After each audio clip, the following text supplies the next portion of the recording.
الله الرحمن الرحيم والصلاة والسلام على سيدنا وحبيبنا محمد وعلى آله وصحبه وسلم تسليما كثيرا. اللهم لا علم لنا إلا ما علمتنا إنك أنت العليم الحكيم. اللهم علمنا ما ينفعنا وانفعنا بما علمتنا وزدنا علما. اللهم افتح علينا حكمتك وانشر علينا رحمتك يا ذا الجلال والإكرام. وصل اللهم على سيدنا ومولانا محمد وعلى آله الكرام. ولا حول ولا قوة إلا بالله العلي العظيم. بسم الله. تفضل. تلذذ. نعم. تلذذ. Is that where you want to start? نعم. تلذذ بالصوت ممن لا تحل له والإصغاء للمخوفة حضل وهكذا النظر للجبير بعين راضي حاله النكير كنظر تعظيما أو إزراء للأغنياء أو بني غبراء. Also prohibited is deriving pleasure from any voice that one is not permitted to hear, or listening to a woman whose charms could be seductive to one's heart. Included also among the prohibitions is looking at a tyrant with the eye of one who is pleased with his despicable condition. Also prohibited is looking at the wealthy with awe, or the wretched of the earth with contempt. Bismillah ar-Rahman ar-Rahim. So, taladdud, ladha is it's a hard thing to define. In Arabic, ladha means pleasure.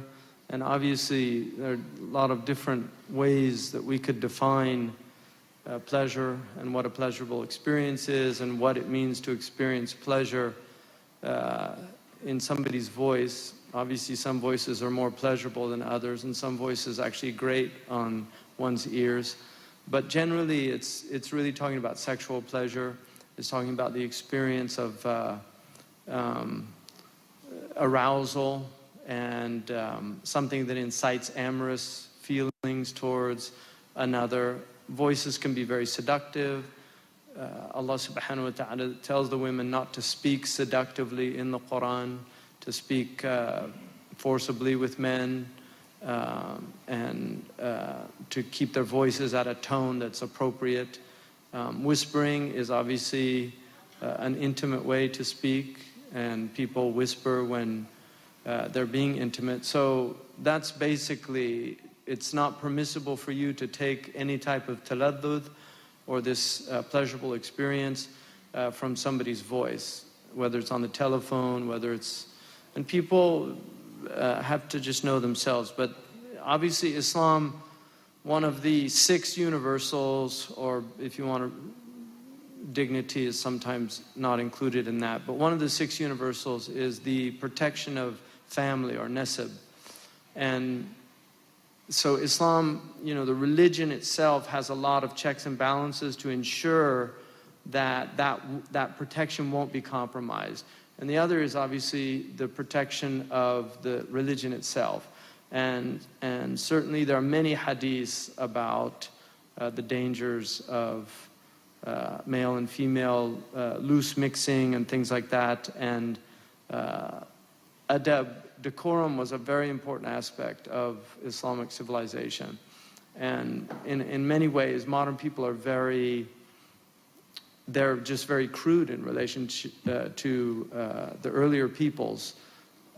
And this is one of the areas in how we interact, learning how to interact on the one hand where it's natural, because there's certain types of interaction that actually do the opposite of what's intended. In other words, the artificiality is so predominant in the exchange that it actually focuses on the very thing that it's meant not to bring about. So, and then he also says just listening to the makhufa, or somebody who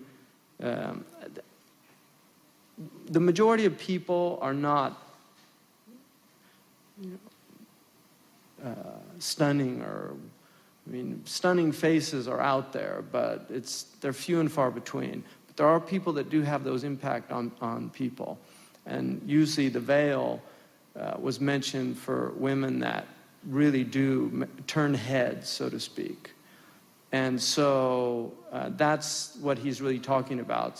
Very, very beautiful women that have an effect on the hearts of men. And the same is true the other way around as well. So, but men obviously tend to be more attracted to the visual aspect of that. And you know, the Arabs say وَالْأُذُنُ تَعْشَقُ قَبْلَ الْعَيْنِ أَحْيَانًا, that the ear can have ishq before the eye in some cases. So don't underestimate the power of the human voice.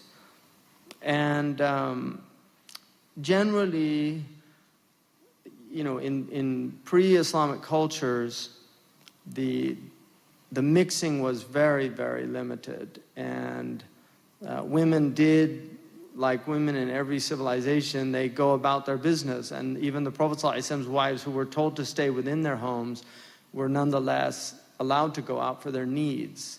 In a healthy and spiritual culture, people do not have this need to go outside.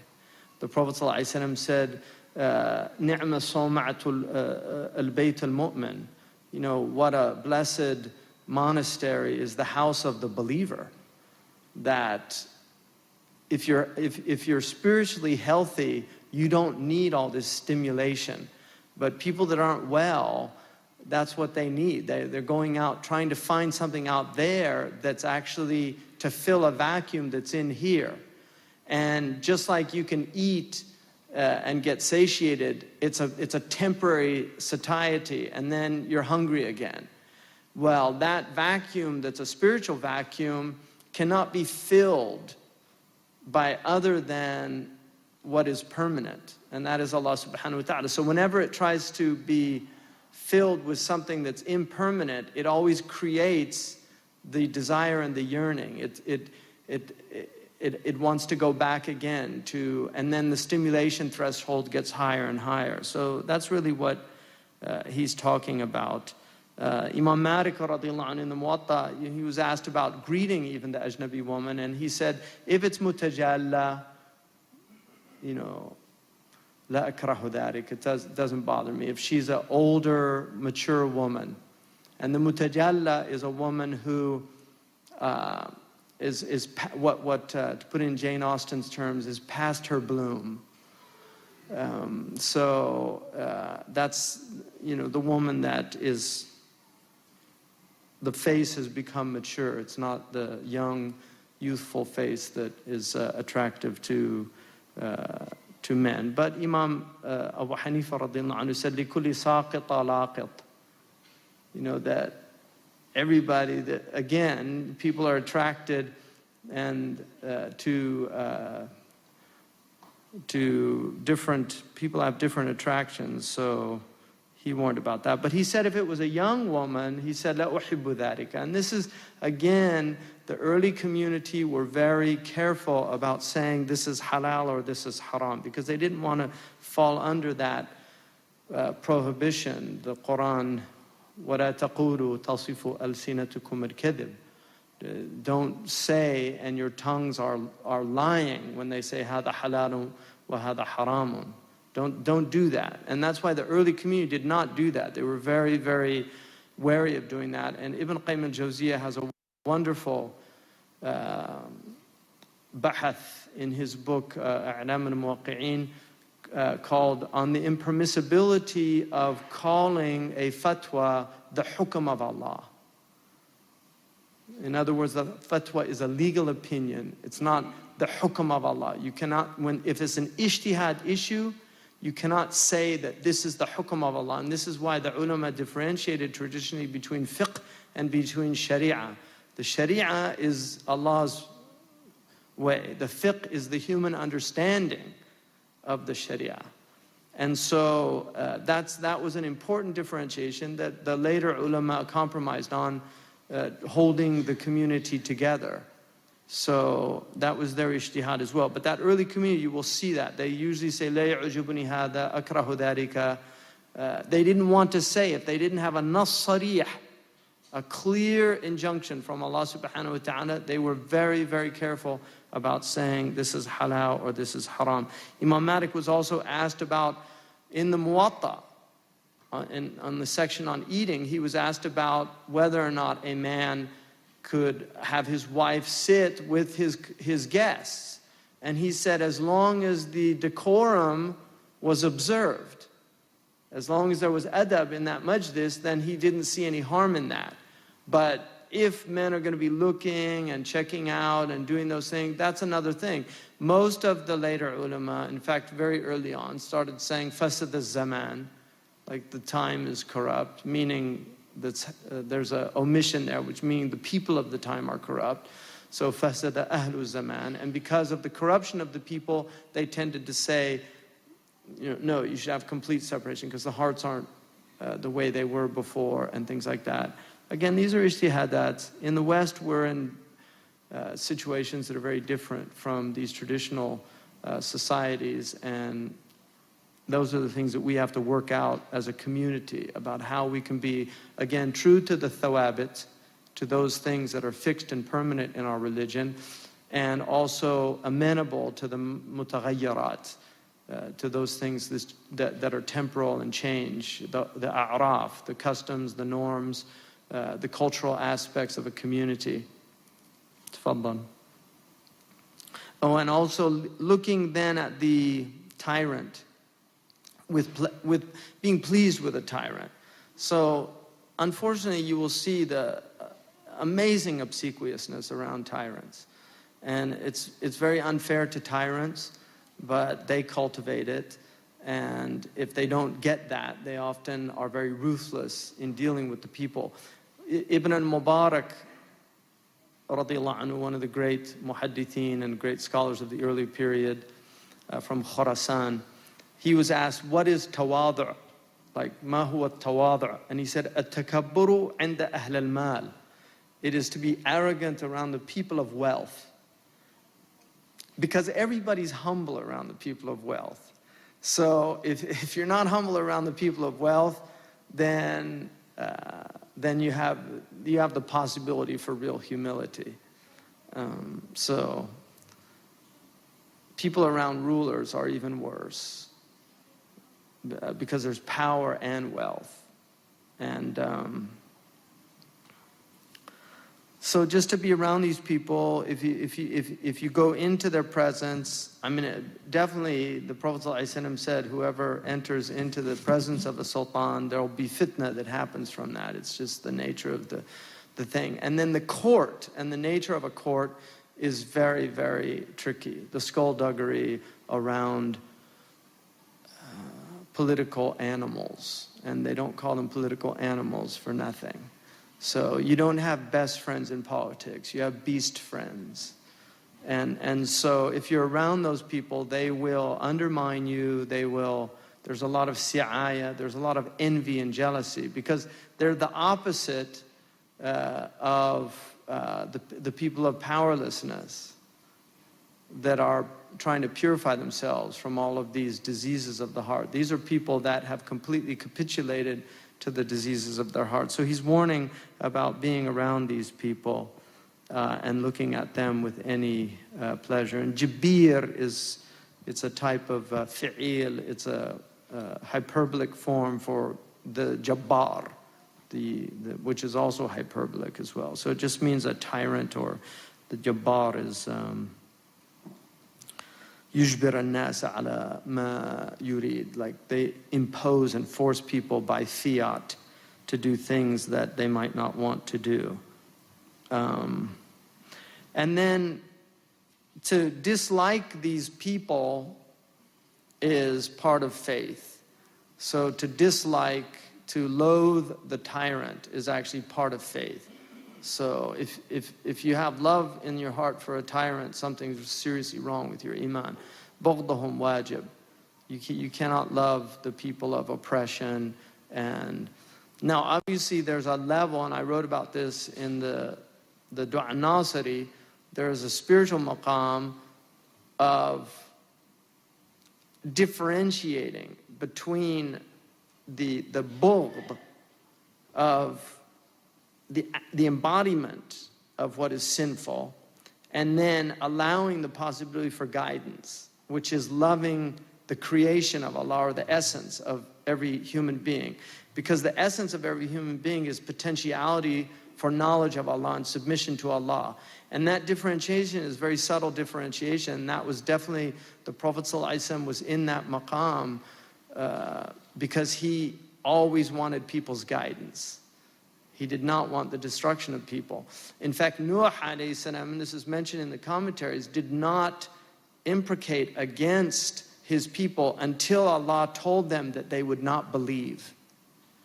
And at the point that he lost hope in their belief was the point that he actually imprecated against them. But if you look in the dua, immediately after he asks for their destruction, he asks Allah to forgive him. So it's very dangerous to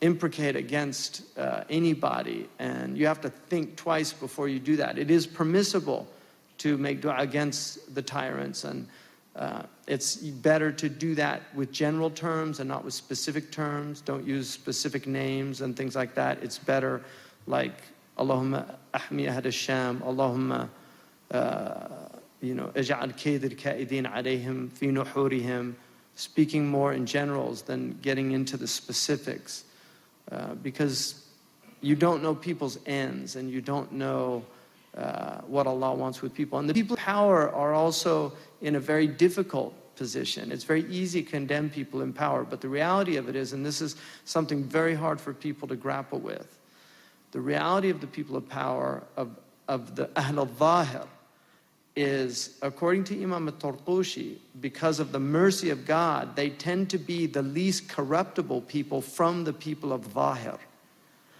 In other words, if you took other people in the same society from Ahl al-Zahir and put them in the same position, they would be worse than them.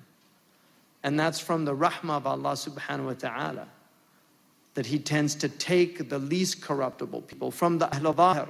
And Abu Bakr al-Tartushi says he doesn't put the people of Batin in those positions out of his love for them, because of the profoundly corruptible nature of being in those positions. So it's very rare for people to get into positions of power and not be susceptible to corruption, which is why, in my opinion, the best types of rulers are kings.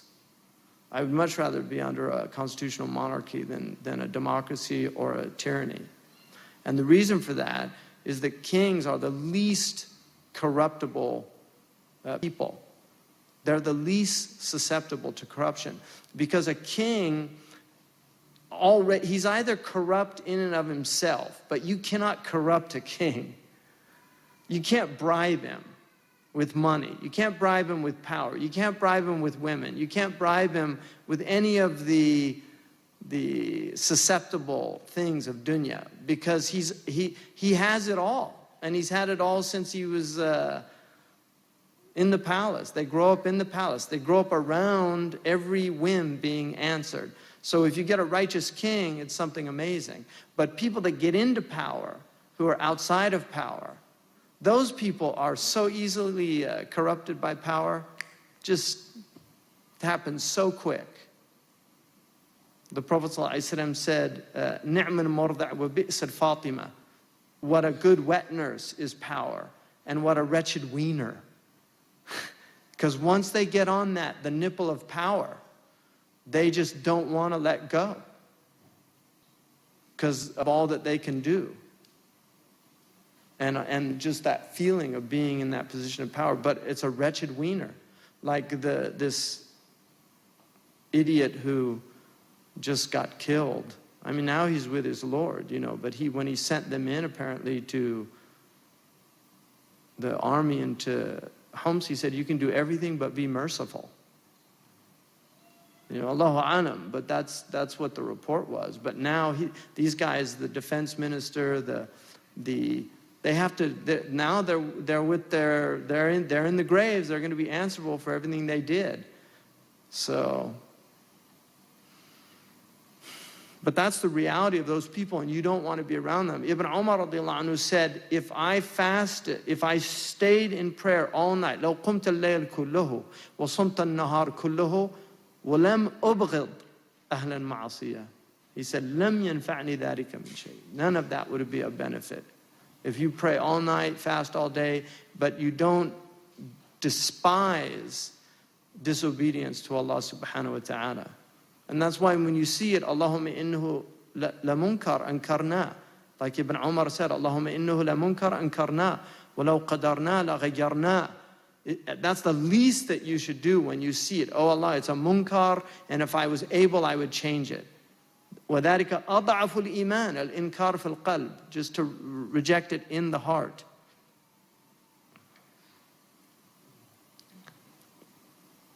And Imam Shafi'i, أُحِبُّ الصَّالِحِينَ وَلَسْتُ مِنْهُمْ. I love the people of Salah, and I'm not one of them. And that was his humility.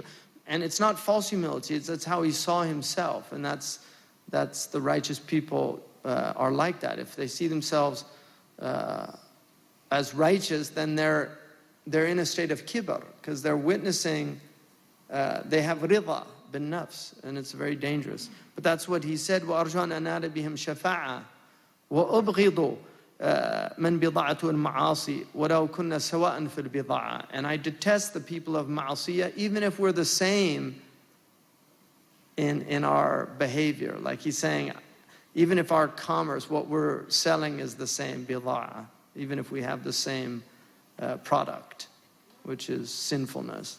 So even if you're sinful, you should still despise sinfulness. Tfaddal. And then just one other thing that he points out that's important too, is that sometimes you're in the majalis of fisq out of necessity. Like there are people in business and things that have to be in certain circumstances where normally they would not do. And this is where you get into mudarat and mudahanat. Mudarat, the difference between mudarat and mudahanat. The mudarat, in Arabic, the one you daddy, is to, I just started. Did we start late? Oh, my apologies. What's that? Okay. Yeah. Wow. Okay. No mudarat there. So mudarat is being gentle with the people of disobedience in the hopes that they get guided. This is really important. So, for instance, Izz ibn Abd al-Salam, one of the great scholars, and he was a student of Abu al-Hasan al-Shadhili. Izz ibn Abd al-Salam, when he went into the ruler, he said to him, what kind of robe is that? He said, it's pure silk. He said, I noticed your servants wear the same silk. He said, yes, they do. He said, I don't think it's really appropriate for the sultan to be wearing the same kind of clothes that his servants wear. He said, there's actually a really fine cotton that's nicer than that on the skin, and very expensive. And then he said, and also it'll get you out of the nahi, the prohibition of the thing. And that's an example of somebody using wisdom and hikmah. Had he come in and said, to Sultan, تدعي أنك مسلم وتلبس هذا حريق, النبي صلى الله عليه وسلم نهى عن ذلك من أنت, that type of approach. ولو كنت فظا غليظ القلب لانفضوا من حولك. Had you been harsh and a hard-hearted one, they would have all dispersed from around you. The Prophet ﷺ, فَبِمَا رَحْمَةٍ مِّنَ اللَّهِ لِنْتَ لَهُمْ. It's a mercy of Allah that you were made gentle. So the Prophet كان لين العريكة, he had a gentle nature, and he was always gentle when he spoke to people. Even the gruff Bedouin that pulled him until he got the mark on his thing, and he said, أعطيني مما. And the Prophet said, why should I give you? He said, he realized what he'd done. And then he said, because you don't repay a wrong with a right. With another wrong, you pay it with the right. And then the Prophet smiled and gave him. That's the way the Prophet ﷺ was. So it's important just to remember that you're in situations and you have to know your niyyah. Mudarat is when you want their guidance. Mudahanat is when you want something from them. Like being around people of sinfulness, but you want to benefit from them materially or financially or because of their networking or whatever. So that's more of hypocrisy.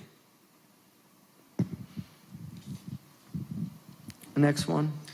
ونظر المرأة من فوق No, الثياب. hold on. So كنظر تعظيما وإزراء للأغنياء أو بني غبراء. So looking at people who are wealthy with ta'zim, exalting them because of their wealth. Now, if they're people of wealth and they're spending it fi sabilillah, these people have a high maqam because of their rarity. Because the majority of the people of wealth don't spend it fi sabilillah. So when you meet people of wealth that spend it fi sabilillah, those people should be honored. And the Prophet ﷺ honored those people. And he had those people around him.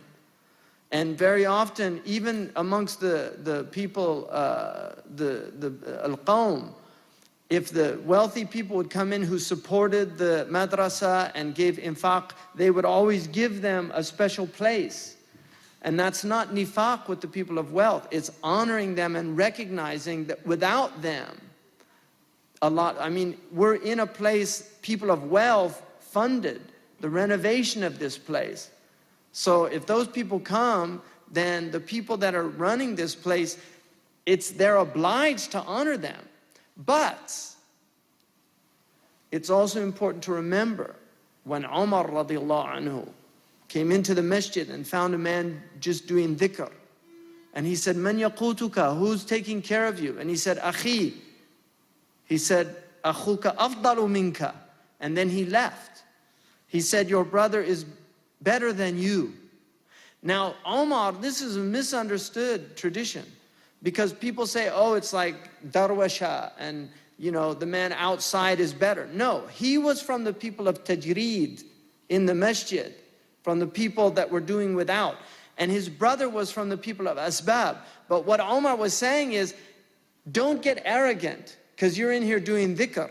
Remember the one supporting you who's getting all the reward of your dhikr, and then he's getting the reward of supporting you as well.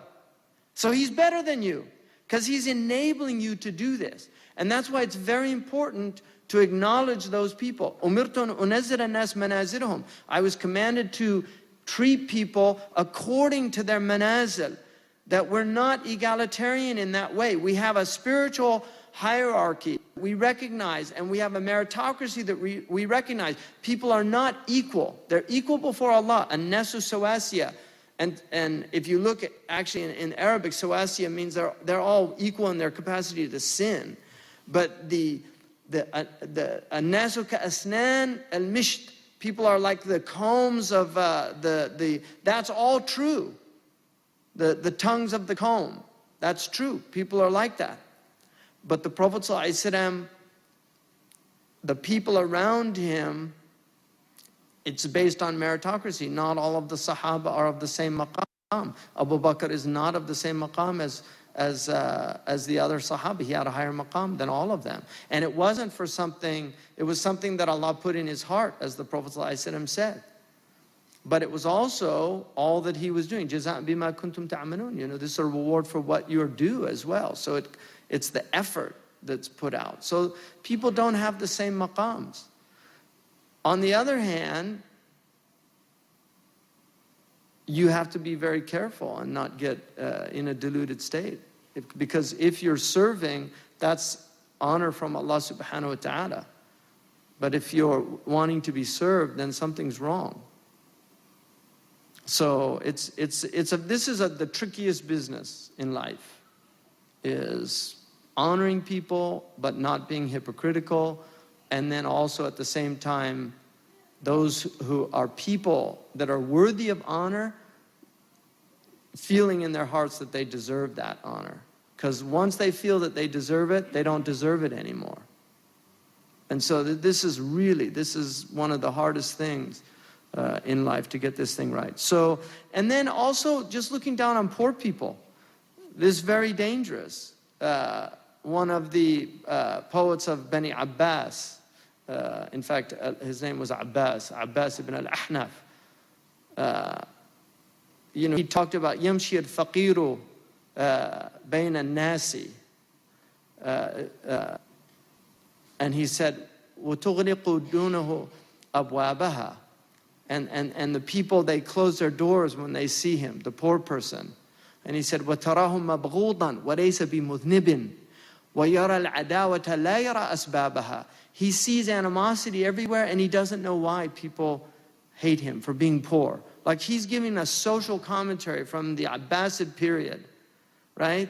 يمشي الفقير مبغوضا بين الناس. He's walking and he's disliked amongst people, right?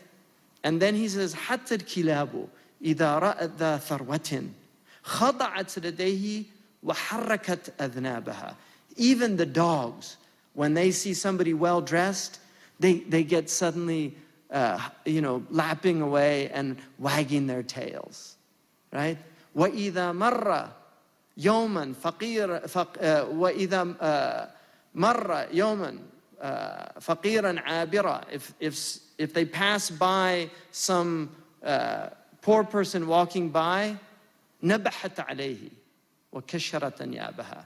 They start barking at him and growling and showing their teeth. Even the dogs will do this.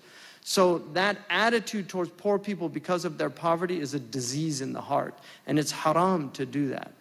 It's haram to treat people with contempt because of their socioeconomic status. It's very important to beware of poor people, because Allah subhanahu wa ta'ala, He gives victory because of the poor people. The poor people are the closest people to Allah because they have the maqam of ubudiyah. Faqr is our natural state. Allahul Ghani wa antum al-fuqara. Allah is al-Ghani and you are the poor people. Antum al-fuqara. All of Bani Adam. We're in a state of iftiqar. The definition of it, ilah al-mustaghni an al-kull wal kullun muftaqirun ilay. That's the very definition of God, is the one that everybody's in a state of poverty in relation to. And yet that your Lord is wealthy and completely independent, has no need of you. So we all need Allah, He has no need of us. We're fuqara. Dunya is a welfare state. This dunya is a welfare state, and all of us are recipients of divine welfare. And so because some of us get more than others, that should be, one, a source of fear. Like, why am I getting more? Because if you think it's from yourself, you're completely deluded. People inherit money. People rob, steal, and kill for money. Idiots can become profoundly successful in this world. And the most brilliant people can live total lives of impoverishment. Right? And this is, we see this. You'll see geniuses. You have people that are geniuses in mathematics, and they can't make any money. And then you have somebody who's a complete idiot, and he's a multimillionaire who hires those geniuses to manage his money. So that's all from Allah subhanahu wa ta'ala, and that's what He's warning us about. Don't do that. Next one. ونظر المرأة من فوق الثياب بشهوة من واجبات الاجتناب. اجتناب ثياب. يجب غض الطرف عن كل مباح يجر رأيه إلى ما لا يباح. In addition, looking lustfully upon a fully dressed woman is among those things that are obligatory to avoid. Furthermore, one is obliged to lower the gaze from every permitted thing, whereby its sight could lead to that which is impermissible. So, looking at a woman with shahwa, with lustfully, is prohibited. And it's from those things that you absolutely have to avoid. And وَإِنَّكَ إِنْ أَرْسَلْتَ طَرْفَكَ رَائِدًا لِقَلْبِكَ يَوْمًا أَتَعْبَتْكَ الْمَنَاظِرُ رأيت الذي لا كله أنت قادر عليه ولا عن بعض أنت صابر. It's a famous line that is quoted very often, that if you send your eye looking at things, it's going to affect the heart and fall on something.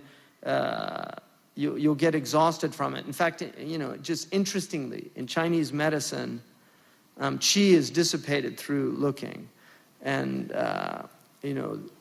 qigong masters, don't, they say that you can dissipate your energy by just letting your glance look at anything. And those things that dissipate the energy, one of them is looking on objects of lust. So yeah, it'll actually enervate you doing that physically. People will get physically enervated from just looking out there at things lustfully. So the Prophet ﷺ promised that if you lower the eye, Allah will cause you to taste a ladha in that there's a ladha in learning to lower the eye and looking down, especially for the shabab, because if you're not married in particular, I mean, obviously it's just a human nature, but that's something that all of us, Allah has commanded us, قُلْ لِلْمُؤْمِنِينَ يَغُضُّ مِنْ أَبَصَارِهِمْ. There's a khilaf about that min, what that means. So obviously min is a partitive according to some of the ulama, which means they have to lower their gaze from those things that are prohibited from looking at. But generally it's permissible to look. And the first look is for you, the second look is against you. So in other words, if you look at something and see something, then it's not held against you. That's what it means, it's for you. It's not something you should be looking, just get the first glance and then after that I'll turn away. No. But if something happened, you saw something that you're not supposed to look at, that first one is not held against you. But if you keep looking, then it becomes held against you. And just honoring the women also, especially the women in hijab. I mean, the hurma is stronger for a pious woman by that. That's why she's wearing those clothes, so that people don't stare at her. And